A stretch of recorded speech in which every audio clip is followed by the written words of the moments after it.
Quelques éléments maintenant de contexte, Jérôme Mandrillon, de contexte international, avec Marcus Carias, qui est économiste à la COFAS, je crois. C'est vous qui prenez la main. Il est en duplex avec nous, Marcus. Allez-y, Jérôme. Alors, oui, on vous entend. Bonjour. Super.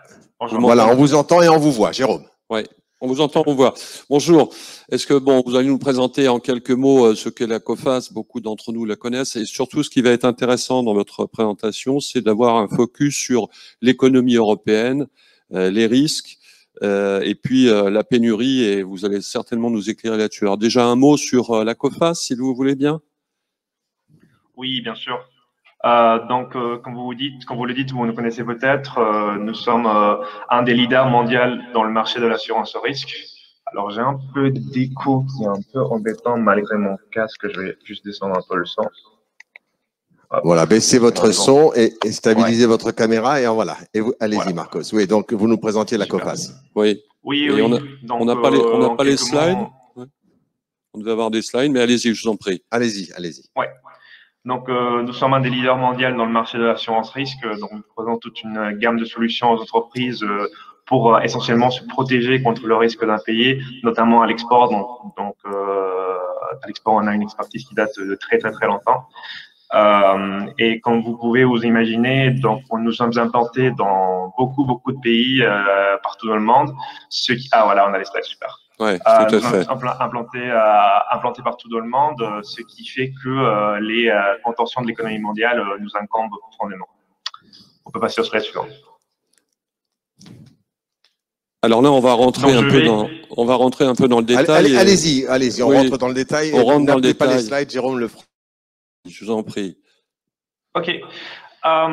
Du coup, je vais axer ma présentation surtout sur ce qu'est la conjoncture européenne, mais avant ça, quelques mots sur la conjoncture mondiale. Donc, nous sommes dans cette période depuis grosso modo la fin 2020 où on entame ce rebondissement, cette récupération de l'économie mondiale, tirée dans un premier temps surtout par le rebond en Chine.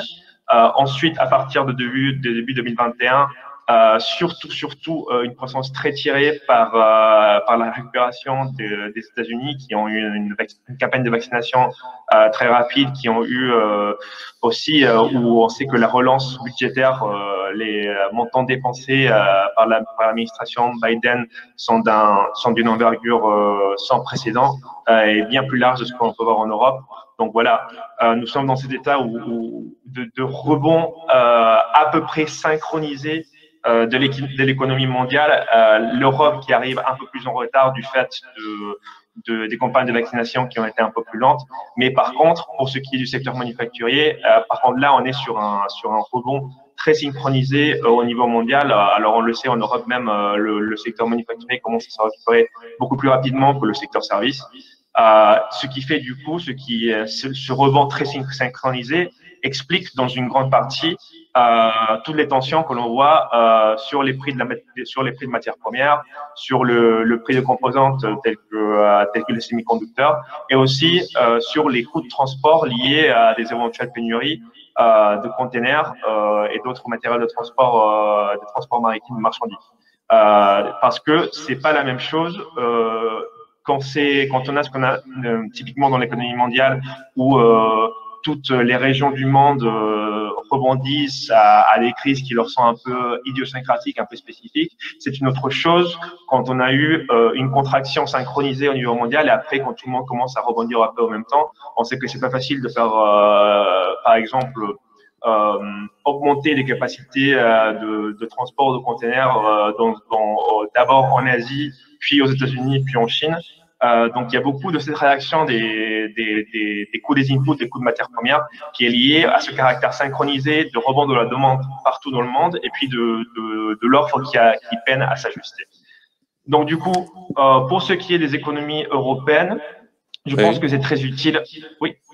Oui, simplement, on a bien compris dans votre exposé qu'il y avait des tensions, effectivement, un certain nombre de produits manufacturés. Est-ce que ça va pas que faudrait-il faire en fait pour que l'inflation ne devienne pas durable et qu'elle soit juste transitoire pour vous? Que faudrait-il faire pour que l'inflation soit transitoire? C'est déjà le cas central. Hein. On comprend bien les inquiétudes des entreprises par rapport à cette flambée, surtout c'est vrai que la flambée des prix des inputs et des matières premières est très spectaculaire là en début 2021, notamment pour ce qui est des métaux, aussi dans les matériels de construction, etc. Ce qui évidemment inquiète les entreprises. Après, le scénario central, ça reste que cette flambée soit relativement transitoire, c'est-à-dire surtout forte là pendant l'été 2021, et que après on commence à assister à une certaine correction. Donc ça va être plus ou moins vrai selon les différents types de matières premières, mais une certaine correction dès la fin 2021. Et qui se poursuivra en 2022, même si on espère quand même que pour beaucoup de matières premières, le prix restera un peu plus élevé. Alors pourquoi est-ce que l'on s'attend à connaître cette correction?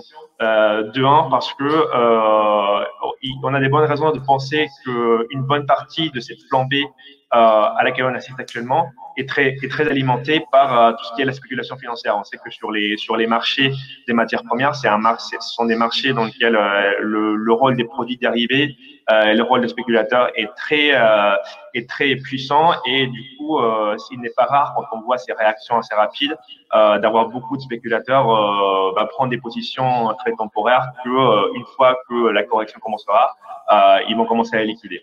Ça, c'est un élément. Et puis, il y a des éléments beaucoup plus fondamentaux qui tiennent comme je vous l'ai dit, ce qui alimente cette flambée des prix de matières premières, c'est ce rebond synchronisé.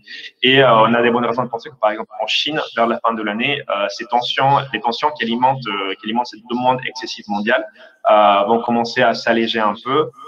Donc, ils auront reconstitué pas mal de leur stock en Chine.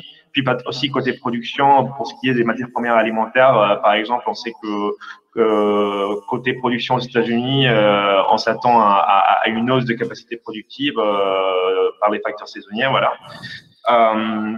Alors une dernière question, Marcos, une dernière question pour tenir bien sûr le timing, mais il y avait une autre question qui était intéressante. Comment vous expliquez la pénurie de conteneurs? On est quand même dans une région qui est tournée aussi vers cela.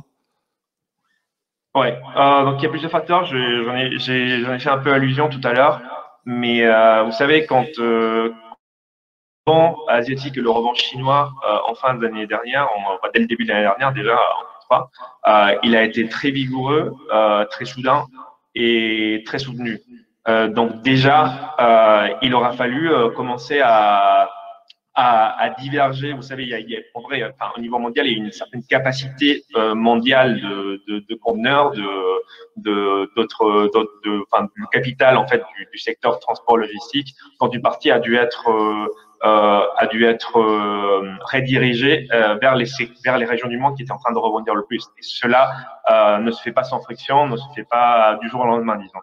Et en plus de ça, il y a les facteurs sanitaires qui ont joué aussi, parce que tout ce qui était les procédures de précaution sanitaire au niveau des ports ont été souvent assez encombrantes pour les délais de charge et décharge. Ça a été le cas dans beaucoup de ports en Asie, où les questions de quel vaccin on acceptait pour le personnel portuaire.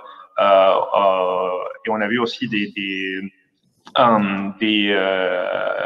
épidémies localisées, des éclats de pandémie localisés dans certains ports. Ça a été le cas aussi aux États-Unis, il me semble au port de Los Angeles. Donc, ce qui a fait que le turnover de ces conteneurs a été très ralenti. Et du coup, c'est très difficile de faire cet ajustement logistique de région en région au fur et à mesure que les régions rebondissent.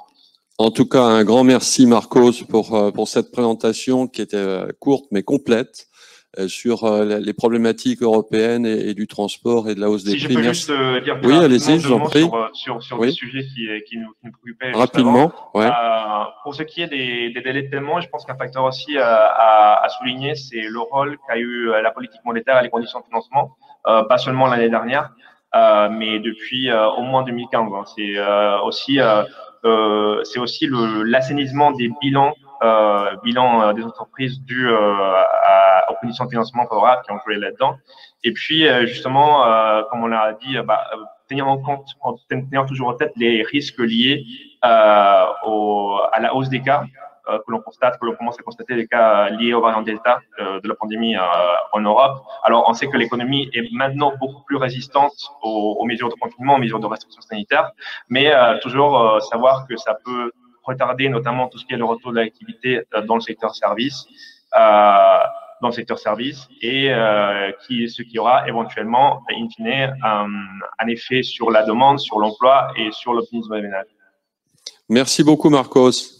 Merci infiniment de toutes ces précisions. Allez, le suspense a assez duré.